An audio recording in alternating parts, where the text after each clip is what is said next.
पाकिस्तान के local issues पर आते हुए गुज़िश्ता काफ़ी दिनों से लग रहा था कि ईमान मज़ारी और हादी चट्टा को सज़ा देने की तैयारी हो रही है। वो खुद भी ये बात कर रहे थे। थोड़ा सा मामला ताख़ीर का शिकार हुआ तो बार बार गिरफ्तारी की कोशिश नज़र आ रही थी। इस्लामाबाद हाई कोर्ट की में उन्हें रात गुजारनी पड़ी मियाँ बीवी को, क्योंकि उन्हें गिरफ्तार करने की तैयारी हो गई थी किसी पुरानी FIR में। उसके अंदर बेल हुई, एक और FIR पुरानी में उन्हें गिरफ्तार कर लिया गया है।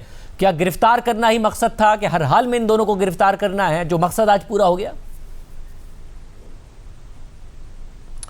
देखिए, बड़ा अफसोस हुआ है। इस तरह फिर जो लाइमलाइट में नहीं है लोग, जो आम आदमी है, उसको भी फिर रात रखने के लिए हॉस्टल बना लें उस इधर कोर्ट्स के अंदर कि लोग जाया करें, क्राइम करें और उसके बाद रात भी रहें, दिन भी रहें, मियाँ बीवी इकट्ठे रहें, वहाँ पर KFC भी खाएं, वहाँ पर हीटर भी, वहाँ पर गाने भी गाएं, वहाँ पर नगमे भी लगाएं।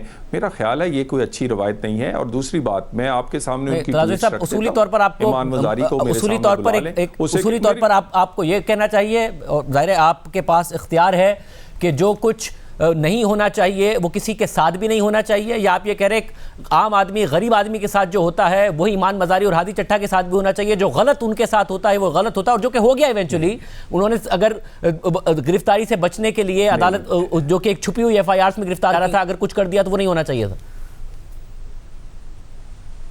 यानी आप अगर पढ़े लिखे हैं, इंग्लिश अच्छी बोल लेते हैं और इस्लामाबाद में रहते हैं, तो फिर आपको गाली निकालने की इजाज़त होनी चाहिए। आप ये कह रहे हैं। फिर अदारों पर बेबुनियाद इल्ज़ाम लगाने की इजाज़त होनी चाहिए। फिर आपको अपने अदारों को दहशतगर्द कहने की इजाज़त होनी चाहिए। फिर आपको वो नारे, वो नगमे और वो बयानियाँ लेना चाहिए जो पाकिस्तान मुखालफ या जो दहशतगर्दी को सपोर्ट करता। और फिर आप अपने ट्विटर हैंडल से BLA का मौक़िफ़ जो है उसके स्पोक्स पर्सन बन के बताएंगे, तो क्या पाकिस्तान के कवानीन कहाँ जाएंगे? क्योंकि ये इस्लामाबाद में रहते हैं, बाहर से पढ़े हुए हैं, कानून की खिलाफवर्जी हुई है तो फिर और ये बड़े मीडिया में आते हैं, तो इनको छोड़ दें। दादा साहब, अगर कोई कानून की खिलाफवर्जी हुई है तो अदालत से फैसला आ जाता है, और जाहिर अदालत के फैसलों पर भी अब तो बहुत सारे सवाल उठते हैं। ये जबरदस्ती की गिरफ्तारी जब मामला चल रहा है, और एक ऐसी FIR में गिरफ्तारी जिसमें दूसरे लोग भी नामजद हैं, उन्हें तो गिरफ्तार नहीं किया, इन दोनों को ही किया, यानी कि मकसद इन दोनों को गिरफ्तार करना था ना।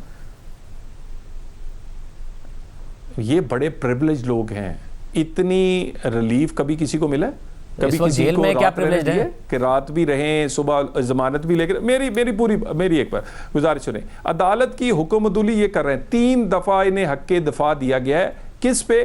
उन ट्वीट्स पे मियाँ बीवी को वो हक़ दफ़ा लेने की बजाय ये इस तरह के स्टंट्स खेलते हैं ताकि इस बात को और मुतनाज़े किया जाए। एक बात को आप डिफेंड नहीं कर सकते, लेकिन ऐसे काम किए जाएं कि उसके फैसले को मुतनाज़े कर दिया जाए, अपने आप को हीरो बनाएं, कहें बहुत बड़े हम लीडर हैं, भाई मैं आपको वो ट्वीट्स भेज देता हूं, उसका कोई भी डिफेंस बता दे, अपने आप को आप मजलूम बनाएं, फिर हीरो भी बनाएं, फिर इनकलाबी भी बनाएं, फिर ये सब कुछ आपने कभी इस तरह लोगों को रात रहते देखा है? हमने उसके बावजूद अदालत का तकद्दस, उस चैम्बर्स का तकद्दस, उसको बिल्कुल वायलेट नहीं किया, पूरा सब्र व तहम्मुल से काम लिया है। और मैं समझता हूं आप इस पूरे केस को देखें, लाइन को सामने नहीं तो मेरे सामने बिठाएं और मैं आप देखें कि इनके पास कोई आर्गूमेंट है क्या? इन्होंने कानून की खिलाफ वर्जी नहीं की?